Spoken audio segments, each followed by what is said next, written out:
Bien-aimés frères et sœurs, amis et auditeurs, bonsoir. Il me fait plaisir de vous retrouver encore une fois de plus pour notre capsule santé hebdomadaire.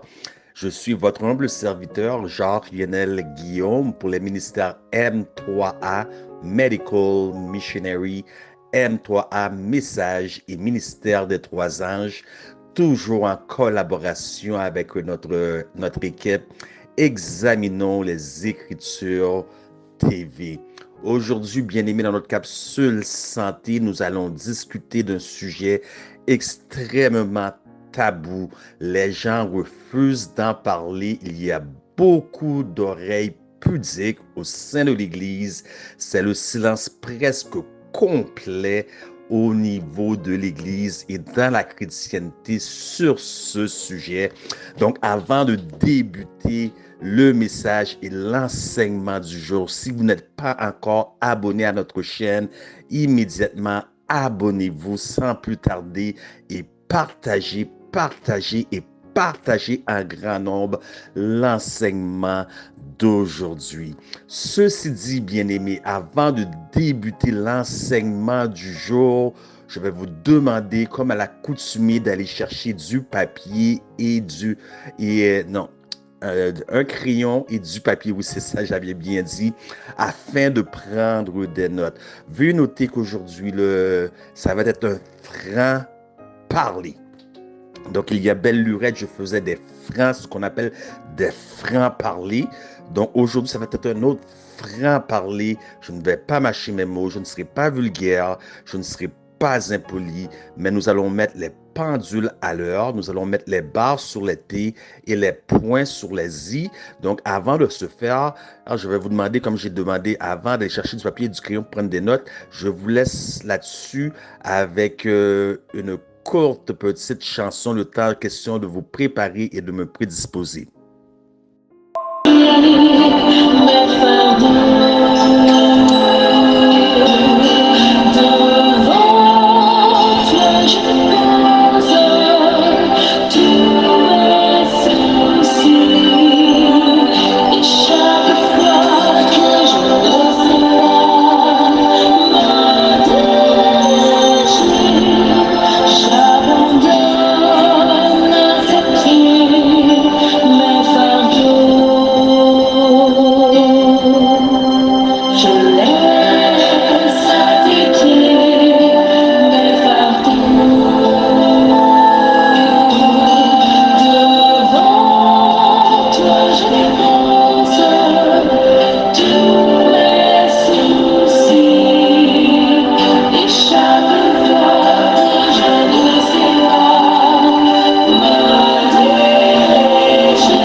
Bien-aimés, comme je l'ai mentionné, nous allons considérer un sujet très lourd, un sujet fardeau, un sujet qui risque de déranger les oreilles pudiques.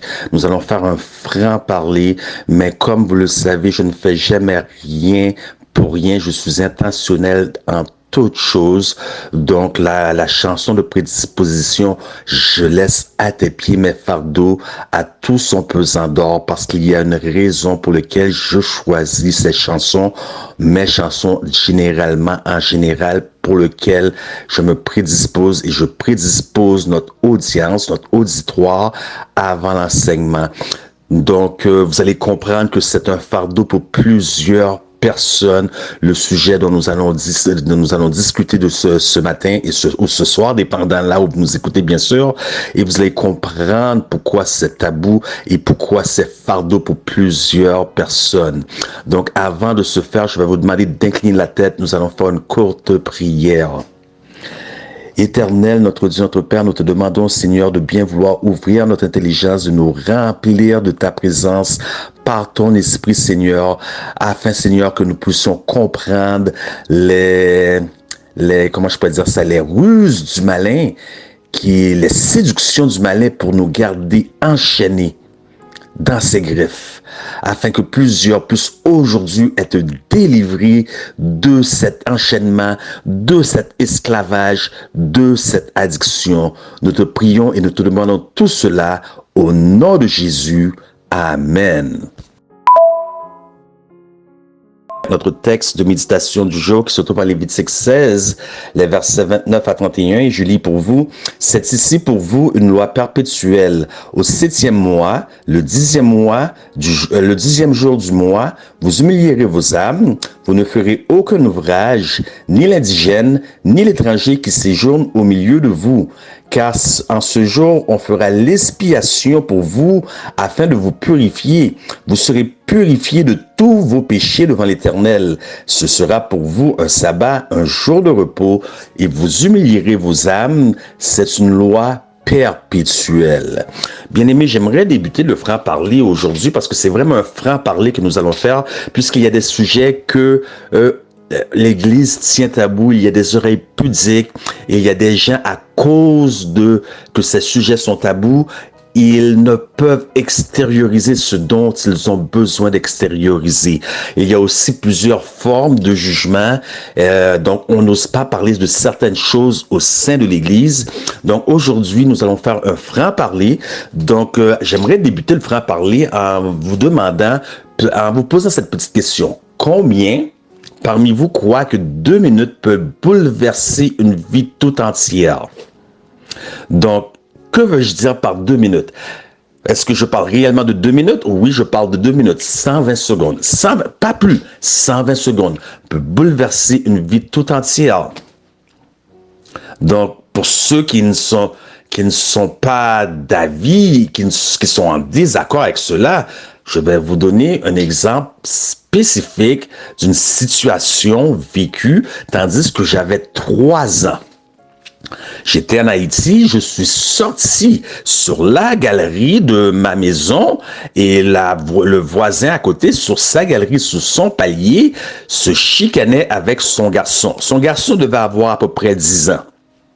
OK? Donc, il devait avoir 10 ans, donc le père chicanait son fils parce que le fils avait fait pipi au lit. Donc, à 10 ans, on ne fait pas pipi au lit. Donc, vous êtes assez vieux pour vous réveiller la nuit pour aller à la salle de bain. Donc, ce n'était pas normal. Le père était tellement en colère après son fils qu'il a pris une couleuvre. Il a ouvert le slip de son fils. Il a mis la couleuvre dans le slip de son fils. Et moi, je visionnais toute la scène. La scène n'a pris que 2 minutes.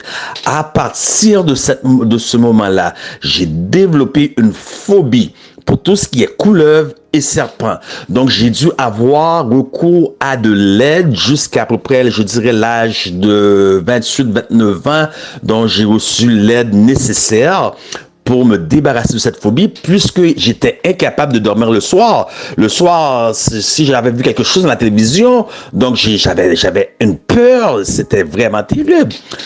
Donc, 2 minutes, un événement qui a duré 2 minutes, dont ça a bouleversé ma vie jusqu'à 27, 28 ans, peut-être même 29 ans. Je vais aller plus loin avec vous. Puisqu'aujourd'hui, comme je l'ai dit, nous allons faire un franc-parler. OK, voyez-vous, un incident m'est arrivé. Donc, j'étais très jeune, et puis j'avais peut-être même pas 12 ans. Et puis, cet incident qui est arrivé, ça n'a pris que 2 minutes. Mais cet incident a fait en sorte que je n'étais plus capable de me regarder dans un miroir. J'avais honte de moi, je me dégoûtais, je me culpabilisais. Et pourtant, c'était bel et bien moi, la victime. Et pourtant, j'avais le dédain de moi-même. Et pour vaincre, pour passer au travers de la vie quotidienne, journalièrement, que s'est-il passé? Voici, j'ai sombré dans l'alcoolisme. Nous parlons d'une personne à peine de 12 ans maintenant. Dans l'alcoolisme, 12 ans. L'alcoolisme a conduit au tabagisme. Le tabagisme a conduit au marijuana, ce qu'on appelle du pot, jusqu'à ce que 26 ans arrivent et que je fasse une psychose. Et à 27 ans, lorsque ma fille allait naître, je dis assez, c'est assez. 15 ans de souffrance. Mais en dépit de ces 15 années de souffrance, le tout de cet accident qui m'est arrivé, qui n'a pris que 2 minutes, je n'ai jamais été capable de le partager avec personne. Donc, encore une fois, frères et sœurs, aujourd'hui, nous allons considérer c'est un franc-parler. Ce n'est pas une capsule santé comme vous avez l'habitude d'entendre. C'est un franc-parler. Nous allons considérer un sujet extrêmement tabou. Donc, ceci dit, je vous ai dit, malgré tout cela, j'en ai jamais parlé. C'est de 12 ans, peut-être à partir de 12 ans, lorsqu'on parle de la période où j'ai sombré dans l'alcoolisme, jusqu'à cette période-là, je n'avais pas parlé. Et après non plus, je n'en ai pas parlé.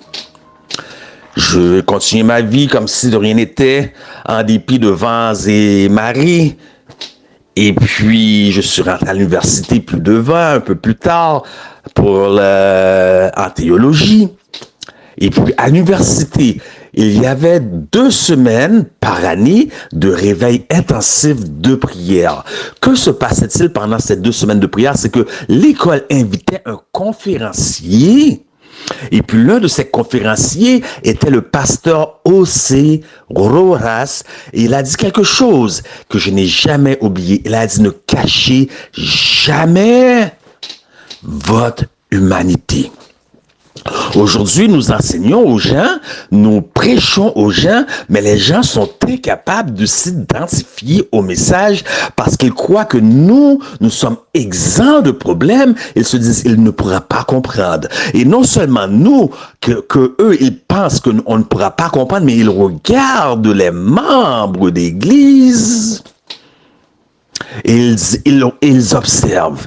Il voit tel membre qui parle de tel autre membre. Il voit dans les réunions de prière quelqu'un qui vient déposer nos requêtes, mais ce n'est pas nécessairement pour chercher du secours dans la prière pour notre personne, mais c'est pour exposer les choses dans la vie privée des gens au grand public, utilisant les réunions de prière sous prétexte qu'on vient chercher du secours dans la prière pour les gens. Alors certains gens luttent avec certaines choses, ils sont incapables de les exprimer. Ils regardent les gens qui parlent l'un contre les autres, qui exposent l'un aux autres. Ils disent, si je me confie à ces gens-là, que vont-ils dire de moi? Que vont-ils faire de mon problème? Alors beaucoup de gens restent dans le secret. Donc, revenons à ce que je disais auparavant, ce que Pasteur O.C. Rojas a dit. Auparavant, peut-être un semestre avant à l'université, j'avais déjà débuté à visiter les pénitenciers où des gens, c'est un pénitencier sécurité maximum, où les pires meurtriers ayant commis les pires crimes du monde étaient incarcérés. Donc, je les visitais et par la grâce de Dieu, l'Esprit prenait possession de moi, de sorte que j'étais en très bon terme avec les prisonniers. Ça me permettait de leur partager l'Évangile, de leur prêcher et de voir les fruits du Saint-Esprit, la main de Dieu agir puissamment pour transformer des vies dans cette prison. Et voici qu'un jour, un autre groupe parallèle me demanda de me rendre dans une prison pour les jeunes. J'ai immédiatement accepté. J'ai dit que qu'est-ce qui pourrait bien arriver, puisque je suis habitué avec des criminels ayant commis les pires meurtres, les pires crimes. Ce sont des jeunes de 12 à 18 ans.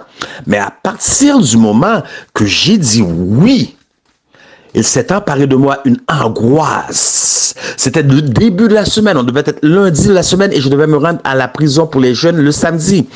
Il s'est emparé de moi une angoisse, une boule dans la gorge, dans l'estomac chaud qui me brûlait, un malaise, un inconfort. Et je cherchais à comprendre pourquoi j'étais vraiment inconfortable. On m'avait demandé de faire un témoignage.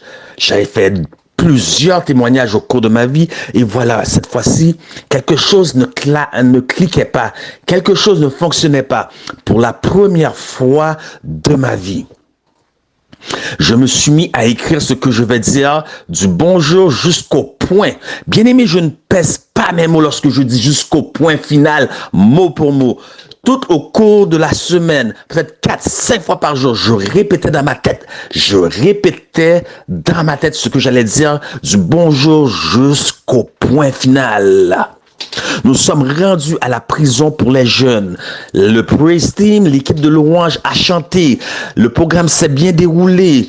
Lorsque ce fut à mon tour de me présenter devant ces jeunes pour donner mon témoignage, j'ai pris le micro, j'ai ouvert la bouche. Ce qui sortait de ma bouche, ce n'est pas ce que je disais. Une partie de moi était conscient. J'étais vraiment conscient. J'ai dit, mais non, mais c'est pas ça que je veux dire. C'est pas ça qui doit sortir de ma bouche. Mais c'est comme si j'avais une impuissance. Je bougeais les lèvres, mais c'est pas ce qui sortait. Les mots étaient dans mon cœur, sous le bout de ma langue, mais c'est pas ces mots-là qui sortaient. Je n'ai jamais vécu une telle expérience. Qu'est-ce qui est sorti? C'est l'expérience qui m'était arrivée durant 2 minutes. 2 minutes. Auparavant, à la préadolescence, qui est sortie. Là, dans cette prison, j'ai vu des jeunes de 12 ans jusqu'à 18 ans. C'est une prison mixte. OK? Des jeunes garçons et des jeunes filles se tordre de douleur, en sanglots, pleurant toutes les larmes de leur corps. Bien-aimés, ce jour-là, j'ai compris, ne cachez jamais votre humanité. Il y a des gens qui souffrent. Il y a des gens qui sont aux prises avec certains problèmes et ils croient qu'ils sont les seuls à vivre avec ce problème-là. Et moi qui n'en avais jamais parlé, bien que l'Éternel m'avait délivré de l'alcoolisme, du tabagisme et du marijuana, drogue ou pot, peu importe comment vous appelez cela, Marie-Jeanne. Je n'avais jamais gardé. La blessure est encore là, dans le cœur du petit enfant qui avait été victime d'une circonstance. La blessure demeurait. Et pour la première fois, j'étais délivré. Parce que j'en avais parlé. L'Éternel avait agi. L'Éternel était derrière tout cela. Il apportait de la guérison.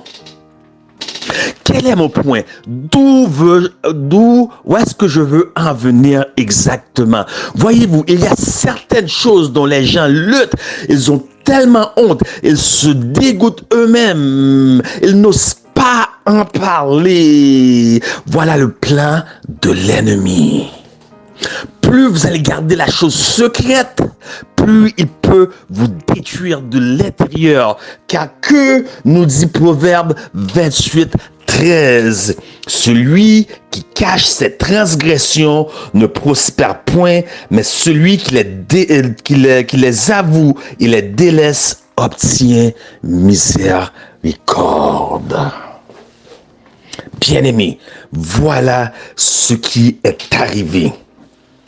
Donc, aujourd'hui, nous allons faire un vrai franc-parler sur un sujet que plusieurs luttent. Avant de vous dire le sujet, donc ceux qui nous écoutent par YouTube, vous pouvez voir le titre à l'écran, mais pour vous, auditeurs d'Examinons les Écritures TV et nos autres plateformes, membres des autres plateformes WhatsApp, laissez-moi avant vous dire le sujet dont nous allons aborder, nous allons vous montrer l'impact, le danger et le nombre de gens luttant aux prises avec ce problème. Donc, c'est un problème qui touche 95% de la population mondiale. 82%, 85% de ce problème se réfère aux hommes. 82% de ce problème se réfère aux femmes. Est-ce que c'est important de savoir le nombre? Jusqu'à présent, oui, c'est important, mais ce n'est pas le plus important. 79%, voilà ce qui est important. 79% de ce problème, de ceux qui luttent avec cela, se réfèrent à des chrétiens, marchant la Bible en main, croyant au second retour de Jésus, croyant au sacrifice de Jésus. Quel est donc ce problème? Ce problème dont personne n'ose parler et dont beaucoup sont enchaînés et sont esclaves, c'est la masturbation. Je suis désolé s'il y a des oreilles pudiques auprès de nous. C'est un franc-parler. Nous allons dire les choses telles qu'elles sont. Nous allons voir le problème et puis nous allons rentrer dans notre capsule santé habituelle parce que nous ne voulons pas faire des pécheurs en bonne santé. Et puis nous allons voir la solution. La masturbation. 79% des chrétiens. D'ailleurs, j'ai une ancienne amie, elle avait cette accoutumance, cette addiction, la pornographie et la masturbation.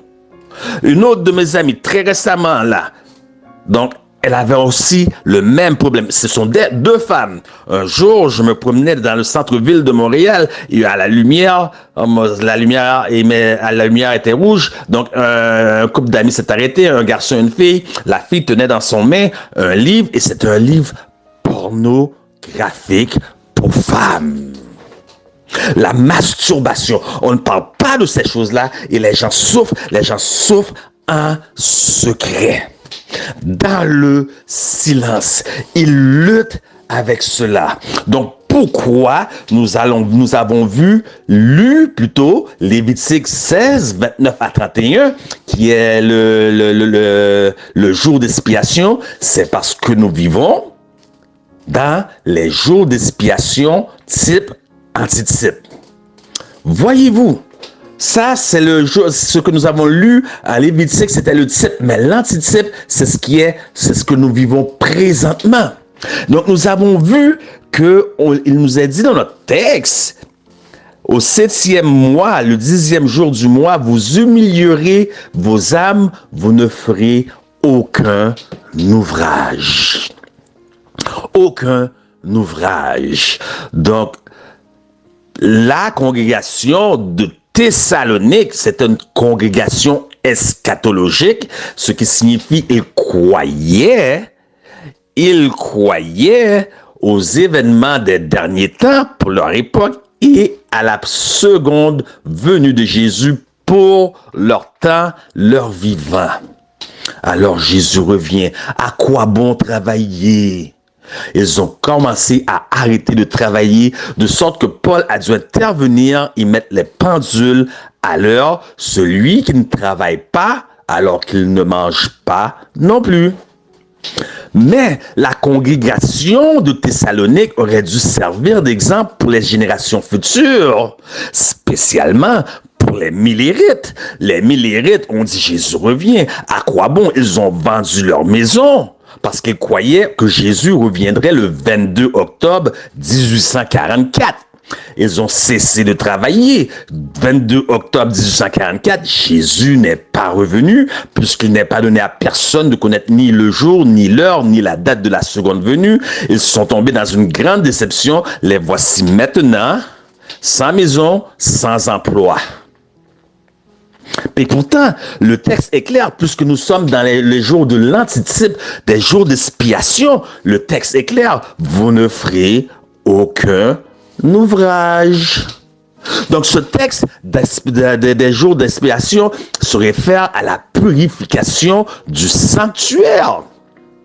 Donc, que signifie cela? Vous ne ferez aucun ouvrage, puisque c'est marqué noir sur blanc. Ce n'est pas un ajout des éditeurs, c'est un saint mot donné à un saint homme pour des saints comme nous.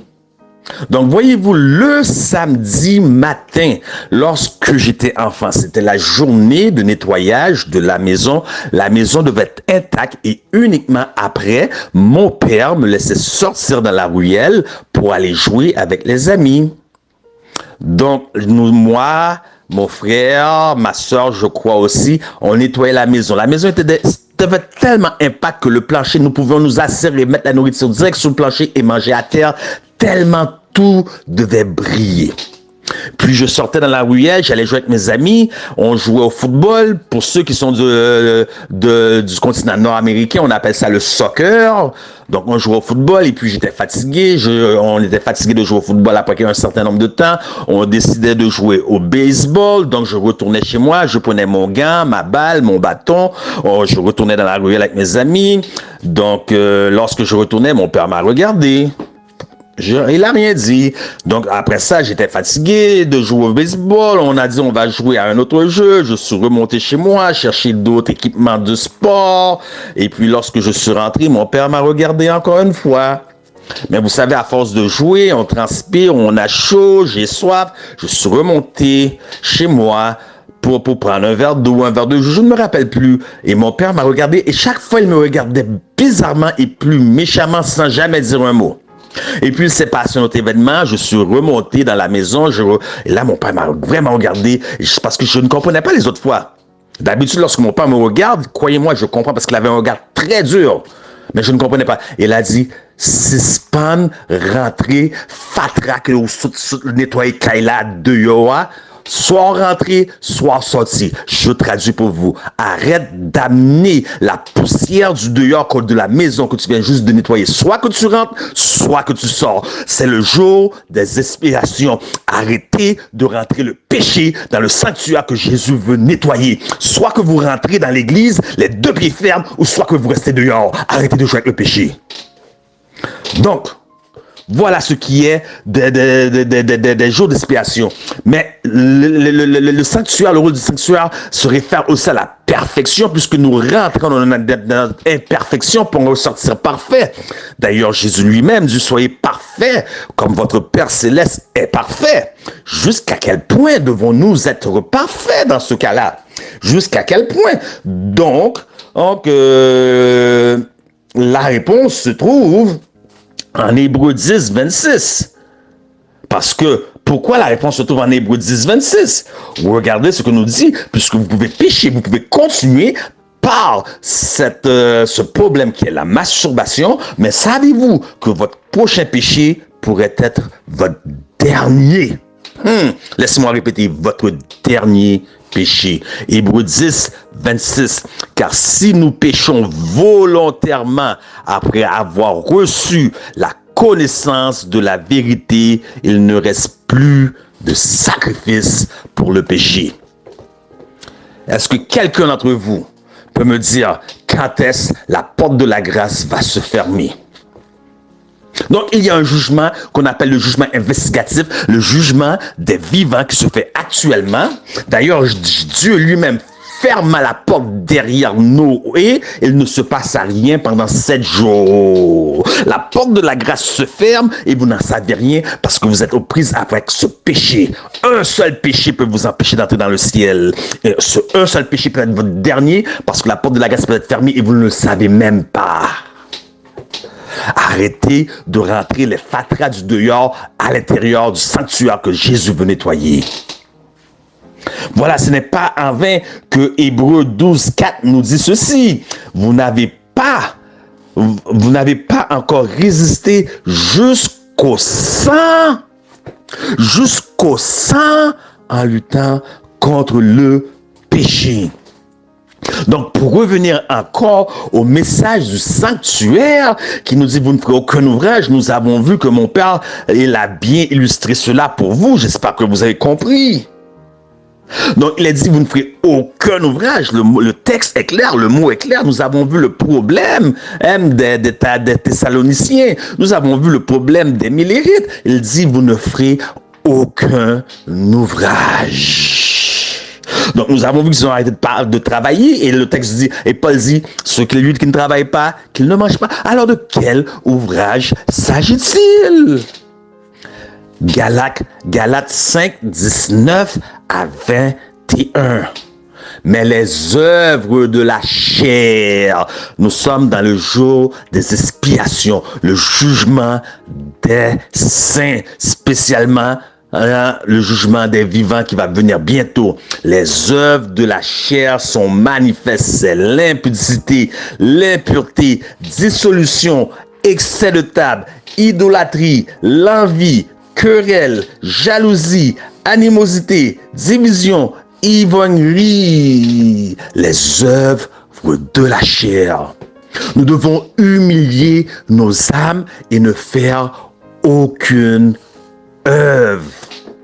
Maintenant, remarquez bien ceci, bien-aimés.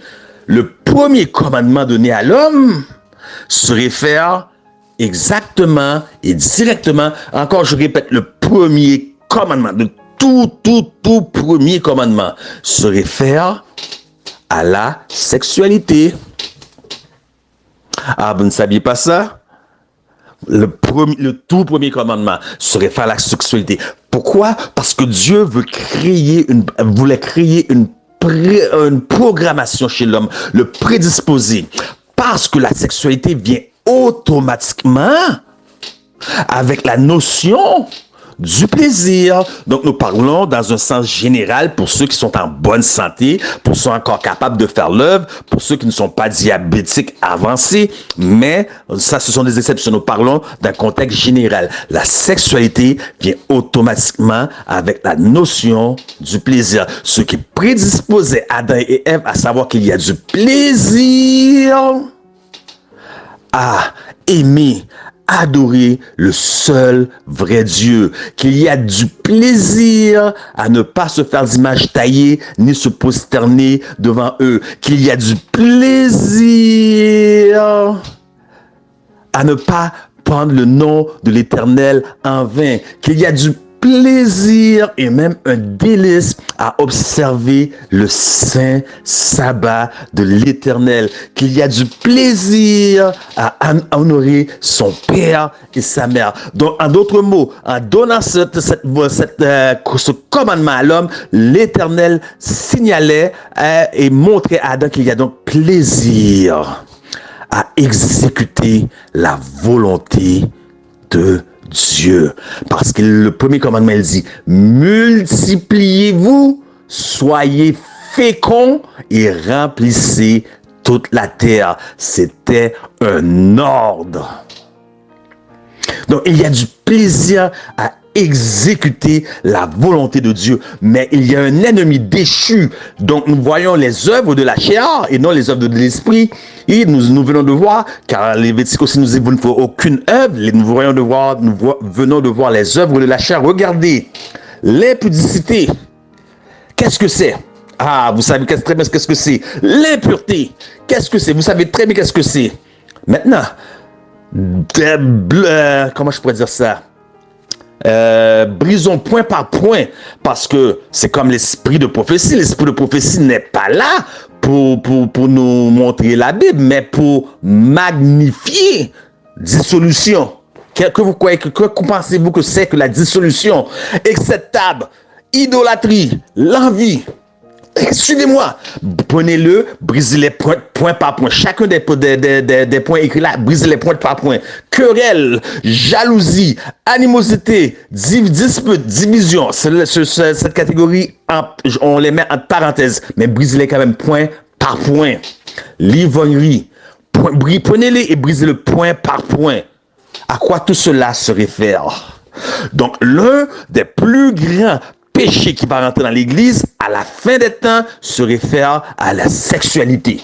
La sexualité. Donc Dieu a mis quelque chose de saint, mais l'ennemi l'a perverti. Et Dieu a donné un commandement. Quel était le commandement? Multipliez-vous et remplissez toute la terre. Donc Adam ne pouvait pas accomplir ce commandement sans Ève, et Ève ne pouvait pas accomplir ce commandement sans Adam. Donc il fallait être deux, il fallait être un couple. Donc qu'est-ce que c'est que la masturbation si ce n'est pas de l'impudicité, de l'impureté et toutes ces choses que je vais nommer? C'est contre nature. Pourquoi c'est contre nature? Parce que c'est faire l'amour avec soi-même. Dans quel contexte Dieu a donné les relations sexuelles? Avec soi-même ou avec une autre personne? Maintenant, nous avons vu cela, nous avons vu tout cela, nous allons voir quels sont les dangers de l'acte pour ceux qui le pratiquent. Donc, Y a-t-il des bienfaits à la masturbation? Comme je vous l'ai dit, c'est un franc-parler. Nous allons être francs, nous allons être directs, nous allons être honnêtes. Oui, il y a des bienfaits. Quels sont les bienfaits de la masturbation? Pour ceux qui sont choqués, vous pouvez vous désabonner de cette chaîne. Vous pouvez arrêter la vidéo maintenant. Pour ceux qui sont choqués, nous allons voir les pour et les contre. Parce que c'est un franc-parler. Nous allons être honnêtes. On ne va pas jouer avec les mots. Quels sont les bienfaits de la masturbation? Ça aide à avoir un bon sommeil. Si vous faites de l'insomnie, si vous avez une période d'insomnie, il va avoir une détente tellement grande après éjaculation. Ça aide, ça enlève le stress et ça retire les tensions. Oui, donc il y a des bienfaits à cela. Mais sachez ceci. C'est que ça, ce sont les gros mots. Mais dans un contraire, il y a toujours les small print, comme qu'on dit, la ligne mince qu'on ne voit pas, qu'on ne porte pas attention avant que vous signiez votre nom. Parce que ça, c'est ce que les professionnels du sexe vous disent. C'est ce que les professionnels, nous parlons de médecins, nous parlons de sexologues, peu importe le professionnel, de psychologue, de psychiatre, tout ce qui est professionnel de la santé, vont vous vanter les mérites de la fornication. Tandis que nous venons de voir que la fornication, la masturbation, dis-je, c'est l'art de faire l'amour avec soi-même et non avec une autre personne. Ils vont vous vanter ça. Donc, déjà en partant, vous péchez contre votre propre corps, vous péchez contre Dieu, et si vous êtes marié, vous péchez contre quelqu'un d'autre, vous péchez contre votre épouse, puisque vous volez du temps de qualité à votre épouse. Donc, ce sont les bons côtés. Et comme je vous dis, il y a toujours la petite ligne très mince en bas dans un contrat qui est écrit très petit que les gens ne portent pas attention. Et ils signent leur nom. Une fois le contrat est signé, vous êtes pris, vous êtes bloqué. Nous n'en tout ça pas bon. Nous ni dans chaud, ni dans la frette. Donc, quels sont les mauvais côtés? Puisque c'est M3A Medical Missionary. Nous sommes là pour la santé. La culpabilité. 9/10, nous dit l'esprit de prophétie, de toutes les maladies débutent où? Dans l'esprit. 9/10 de toutes les maladies débutent dans l'esprit. 6/10 des 9/10 se réfèrent directement à la culpabilité. En Brésil, une femme qui gagnait 45 âmes par année, lorsqu'on parle de gagner, elle les amenait au pied de la croix et c'était des âmes baptisées. À un moment donné, elle est tombée en dehors de la grâce après avoir reçu des plaques de l'église, toutes les félicitations de l'église. Elle ne pouvait pas accepter sa chute morale, qu'elle soit tombée. L'orgueil était plus fort, parce que la Bible a dit si votre conscience vous condamne, Dieu est plus grand que votre conscience. Le moi a pris le dessus. Elle ne pouvait pas accepter d'être mise comme ça devant tout le monde hors de la grâce. Elle a demandé pardon. Elle s'est mise à genoux, elle a demandé pardon à Dieu. Si nous confessons nos péchés, il est fidèle et juste pour nous le pardonner. Mais elle ne s'est pas pardonner elle-même. Un jour, on ne sait pas ce qui s'est passé. Elle s'est retrouvée sur une chaise roulante, paraplégique du cou jusqu'au bas du corps. Diagnostic des médecins. La culpabilité. Le message du premier ange. Craignez Dieu et donnez-lui gloire. Craignez Dieu. Somme 130, verset 4. Or, le pardon est auprès de toi afin que tu sois craint. La culpabilité. Lorsque vous faites cet acte constamment, il y a un sentiment, un dégoût qui vous amène à la culpabilité. Et cette culpabilité vous amène à la fatigue. Voilà ce qu'on appelle dans le terme médical un syndrome de post-orgasmique. Et si ça dure, si vous sentez ça dure, consultez un médecin. Ne faites pas juste arrêter de pratiquer l'acte. Allez consulter un médecin parce que là, c'est sérieux lorsque vous êtes atteint du syndrome post-orgasmique. Une fatigue tout le temps et cette fatigue est due à cause de la culpabilité. Donc, ça crée de l'anxiété chez les gens. Et non seulement ça crée de l'anxiété chez les gens, vous allez avoir des problèmes d'humeur. Et il y a des gens, ils sont de bonne humeur là, mais vous savez jamais comment ils vont réagir dans 2 minutes. Ils sont constamment sur des hauts et des bas. Voilà qu'est-ce que ça fait, la masturbation. Ça va vous créer des problèmes de dysfonction érectile avec le temps. Ça va aussi créer pour les hommes de l'éjaculation prématurée. Donc, l'éjaculation prématurée, c'est un problème. Va engendrer un autre problème, puisque vous ne serez plus capable de satisfaire vos épouses. Et vos épouses, vous les mettez sujets à l'adultère. Et si elles sont tellement consacrées qu'elles n'iront pas faire l'adultère, donc elles vont être moins portées sur l'acte, donc vous allez être privé, et c'est vous qui va finir dans l'adultère. Voyez-vous un problème, comment un problème engendre un autre. Donc écoutez les professionnels du sexe qui vous disent oui c'est bon, et voyez maintenant l'opposé de qu'est-ce qui arrive. Donc, que se passe-t-il lorsque vous pratiquez cet acte-là? À chaque éjaculation, vous perdez de 0,5 jusqu'à 5 mg de zinc. Le zinc est un élément essentiel, un minéral, et laissez-moi vous dire, toute absence de minéral égale cancer. Mais les médecins, les professionnels du sexe ne vont jamais vous dire ça. Donc, c'est l'un des minéraux essentiels dans la production de la testostérone. Donc, il y a des hommes dehors, ils sont gentils, une bonne éducation, mais il y a de ces femmes dehors, elles préfèrent l'homme qui est bum, qui est un peu vagabond, les pantalons un peu baissés, mais elles ne comprennent pas. Pourquoi? Parce que la femme, il y a quelque chose chez la femme. La femme ne recherche pas juste de l'amour, elle ne recherche pas juste un homme avec un bon, elle recherche de la sécurité. Si elle sent que vous êtes trop fifi, excusez-moi l'expression, fifi, que s'il y a un problème à la maison, qu'elle doit se mettre en avant pour prendre et non vous pour prendre la défense pour régler pour gérer le dossier, elle ne va jamais vous s'intéresser à vous. Donc le problème de testostérone par rapport au manque de zinc, que la déficience de zinc que ça crée à cause de chaque éjaculation lorsque vous masturbez, ça fait de vous un homme fifi, un homme rose avec des problèmes de sauts d'humeur. Vous allez finir votre vie tout seul. Et un autre problème engendre un autre problème, puisque c'est un besoin naturel d'avoir de la sexualité. Vous allez finir votre vie tout seul. Donc, vous allez pratiquer cet acte encore et encore et encore dans un cercle vicieux. Donc, ça enlève la déficience en zinc aussi, puisque souvent, lorsque nous parlons de santé, nous considérons beaucoup ce que nous mangeons, mais nous oublions de considérer les carences. Donc, les carences en zinc, ça va amener jusqu'à des psychoses. Un petit problème engendre un autre. Lorsque Dieu dit quelque chose, Dieu sait de quoi il parle, et les psychoses peut aller jusqu'à créer de l'hypoxie pulmonaire, puisqu'il y a un manque d'oxygène qui va dans le cerveau. Et même si il y avait de l'oxygène qui va dans le cerveau, les cellules du corps ne sont plus oxygénées. Mais on ne vous dira pas ces choses-là. On vous dira, vous devez connaître votre corps, masturbez-vous, ça relaxe, ça enlève le stress, ça enlève de la pression. Voilà ce qu'on vous dit, vous allez bien dormir.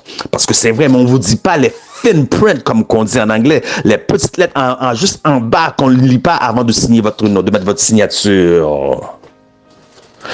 Voilà tout ce que ça fait. Donc, ça enlève vraiment la testostérone. La testostérone, c'est ce qui fait d'un homme un homme. Mais vous dites, mais mon frère, si tu nous dis qu'à chaque éjaculation, et moi, je ne me masturbe pas, moi, je fais l'amour, ça veut dire, et moi, qu'en est-il? Parce que quand je fais l'amour, j'éjacule aussi. Non, ce n'est pas le même, pas le même cas, puisque vous le faites dans le contexte naturel, et non faire l'amour avec soi. Et Dieu a pourvu dans le contexte naturel que ce soit quelque chose des feux d'artifice. Donc, des fois, c'est pas le feu d'artifice dans les couples au lit, et nous allons y revenir, c'est pas le sujet aujourd'hui. Donc, que se passe-t-il? C'est que dans les sécrétions vaginale lubrifiante de la femme, vous perdez en zinc, mais elles vous remplissent. La femme vient vous remplir de sorte que vous n'avez aucune déficience. Voyez-vous l'important d'être deux? La masturbation, ça ne doit pas exister, parce que Dieu veut que tout acte sexuel soit créé dans le contexte du mariage en deux personnes, entre deux personnes.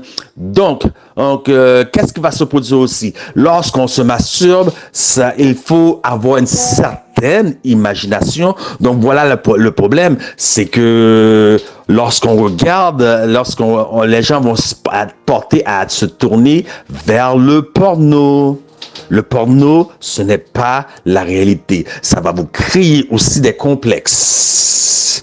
Puisque vous êtes habitué, vous faites du sport, vous allez transpirer, vous allez dans les vestiaires, vous vous déshabillez, vous prenez une douche, et il y a plein d'hommes avec vous. Vous regardez, mais c'est un petit détail banal. Mais lorsque vous arrivez devant un film et vous voyez la longueur du pénis d'un tel, mais c'est pas réel. Ça, la longueur moyenne, c'est 13 centimètres. Donc, c'est une exception. Donc, c'est 1% de la population. Et les gens qui vont faire des films porno, ils sont sélectionnés en mesure. Et les femmes, elles sont là pour jouer un rôle. Les affaires de criage, ce n'est pas la réalité. Donc, plus vous allez consommer la pornéa, on appelle pornéa dans le grec, les images restent. C'est comme votre cerveau, c'est comme un disque dur d'ordinateur. Donc, vous venez créer et déplacer, non pas créer, déplacer, déranger l'équilibrium de votre cerveau. L'équilibrium de votre cerveau. Donc, ça va créer une distorsion de la réalité dans autre chose. Voyez-vous le danger? Maintenant, nous avons vu la solution. Donc, on soit très prudent parce que votre prochain péché pourrait être votre dernier. On ne joue pas avec le salut. Mais il existe aussi d'autres solutions. Bien-aimés, ce n'est pas la première fois que je fais des francs-parler sur ce sujet. Regardez en Philippiens 4. Et malheureusement, j'ai le regret de dire qu'avant, oui, je pouvais dire à 100% que Philippiens 4 pourrait fonctionner. Écoutez que nous dit Philippiens 4. Au reste, frères, que tout ce qui est vrai, tout ce qui est honorable, tout ce qui est juste, tout ce qui est pur, tout ce qui est aimable, tout ce qui mérite l'approbation, ce qui est vertueux et digne de louange, soit l'objet de vos pensées. Qu'aurais-je dit avant? J'aurais dit probablement, OK, lorsque vous faites cet acte-là, à quoi pensez-vous? Êtes-vous capable de faire l'acte en pensant à la petite fleur qui pousse sur le bord de l'autoroute? Non, les images qui vous viennent à l'esprit, ce sont des images pornographiques. Et c'est ce qui vient à l'esprit. Mais aujourd'hui, je dois retirer mes mots. Je suis dans l'obligation de retirer mes mots, puisque j'ai été surpris il y a 4 ou 5 ans de cela, de voir en ligne un homme qui grouillait avec le sol et quelqu'un l'a pris, parce que vous savez, aujourd'hui, on prend tout en vidéo avec nos cellulaires, hein, quelqu'un l'a pris, l'a filmé. Est-ce que cet homme avait une déviance sexuelle, de sorte qu'il zigonnait, en créole on appelle ça grouiller, je ne sais pas si c'est vulgaire ou pas, je dis ce que j'ai toujours connu, en créole on appelle ça grouiller, c'est zigonner en français, ou bien c'est faire le mouvement va-et-vient dans le langage propre, comme une personne qui fait l'amour avec une autre personne, le va-et-vient. Mais il zigonnait avec le sol. Avait-il les membres, les parties génitaux éraflés? Je l'ignore. Mais il zigonnait avec le sol. Mais ce n'était pas une déviance, bien-aimé. Ce n'était pas une déviance. L'homme, selon les écologistes, selon les naturalistes, la terre est vivante, la terre a des émotions, la terre a des sentiments. Donc l'homme est tellement en amour avec la terre qu'il faisait l'amour avec Gaïa, mère nature, changement climatique. Est-ce que vous voyez dans quel temps que nous vivons aujourd'hui, le changement climatique? Tout est là pour vous faire tomber. La sexualité est là pour vous faire tomber. Satan, c'est ce qu'il fait. Tout est placé dans le but de faire chuter l'homme. Et aussi, Dieu mit l'homme comme tête de la famille. Mais lorsque l'homme devient efféminé, lorsque l'homme cesse d'être homme, parce qu'il par un manque de testostérone, de viralité, et que la femme doit prendre le dessus, comme les Akab et les Jézabel. Satan, c'est ce qu'il fait. Il doit détruire le mariage, puisque ce sont les deux institutions données à la Genèse, sabbat et mariage, avec quoi il va faire la guerre. Donc, bien-aimés, vous voyez ce qu'il en est, mais c'est quand même Philippiens 4, verset 8, cela devrait être l'objet de vos pensées. Est-ce que c'est pur d'imaginer, vous avec votre professeur de mathématiques, vous avec votre professeur femelle de chimie, vous avec votre patron, vous avec votre secrétaire, vous avec votre boss féminine, est-ce que c'est toutes ces images dégoûtantes qui se passent dans votre esprit, est-ce que c'est la volonté de Dieu? Car c'est certainement de l'idolâtrie. Nous l'avons vu, Galates 5:19. Lorsque j'ai mis ça en parenthèse, en dessous, j'ai parlé d'idolâtrie. Qu'est-ce que l'idolâtrie?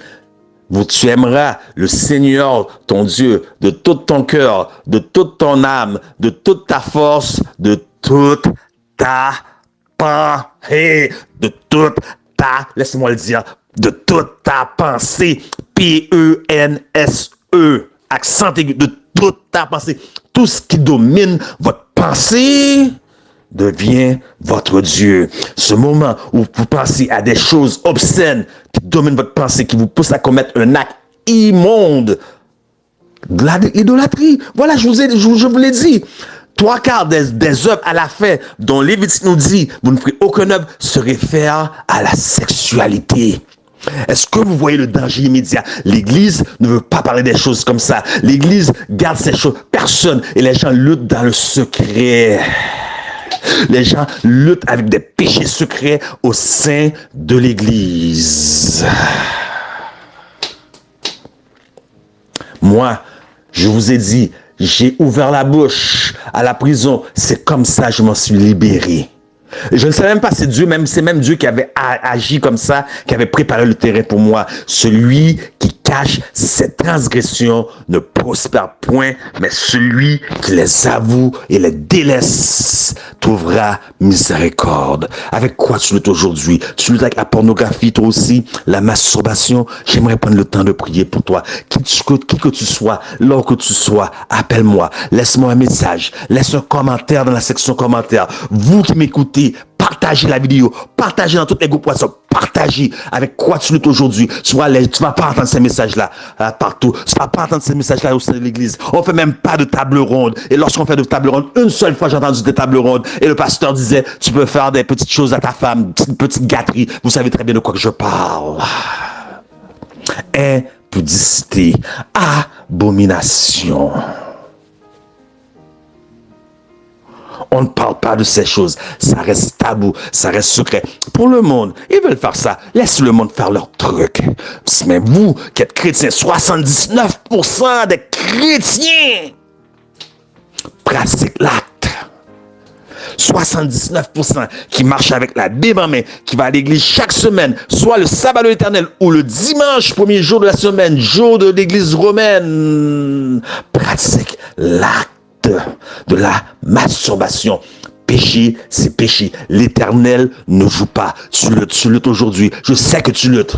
Mets-toi à genoux avec moi. On se met à genoux. On va prier. Je veux votre délivrance aujourd'hui. Je veux votre délivrance. Je veux qu'on brise les chaînes.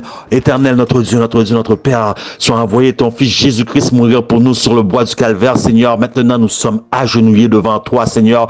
Car, Seigneur, Satan a cherché à prendre tes apôtres, tes disciples, Seigneur, pour les cribler comme il a voulu cribler Pierre. Mais ta prière ne s'est pas arrêtée, Pierre. Pierre, Satan te réclame afin de te cribler. Mais dans cette prière, il y a un mais. Seigneur, nous sommes à tes pieds, nous sommes à tes genoux afin que ce mais puisse être révélé, afin que ce mais puisse être identifié, afin que ce mais puisse être glorifié et de ta parole, parce que ta parole ne retournera pas à toi sans avoir pris effet pour laquelle elle a été envoyée. Il y a un mais.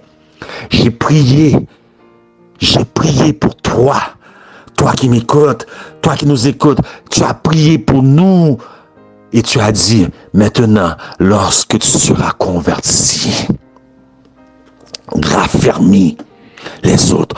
Ô Éternel, notre Dieu, notre Père, nous mettons toutes sortes d'addictions devant toi. Certaines addictions ne sont pas dites. Nous avons choisi un seul sujet aujourd'hui, mais combien d'autres luttent dans le secret? Ils n'osent pas parler, ils n'osent pas ouvrir la bouche. Un seul événement, Seigneur, de 2 minutes, Seigneur, les ont peut-être bloqués à ouvrir la bouche. Ils ont choisi le secret de souffrir en silence. Viens délivrer, viens de toucher les cœurs, Seigneur. Viens délivrer, Seigneur, tout ce que nous luttons en secret, toutes les squelettes cachés qu'il y a dans notre garde-robe, Seigneur. Toi qui vois tout, qui sais tout, qui vois tous les points d'exclamation, les points d'interrogation, ceux qui se frappent la poitrine, qui disent, mais enlève ma vie, Seigneur, prends ma vie parce que je ne suis pas mieux que mes pères. Seigneur, viens délivrer car tu es le même hier, aujourd'hui et demain. Écoute notre prière, ôte nos transgressions, bénis-nous de grandes bénédictions, roule la pierre à ceux qui étaient morts devant ceux qui étaient morts devant nous, car tu es encore le même Dieu qui est dans le business de sauver des vies et de transformer des vies. C'est à toi que nous adressons notre prière. Ben, ajoutez à cette prière ce qui n'a pas été dit et retrancher tout ce qui était vanité, car nous te prions au nom de Jésus. Amen.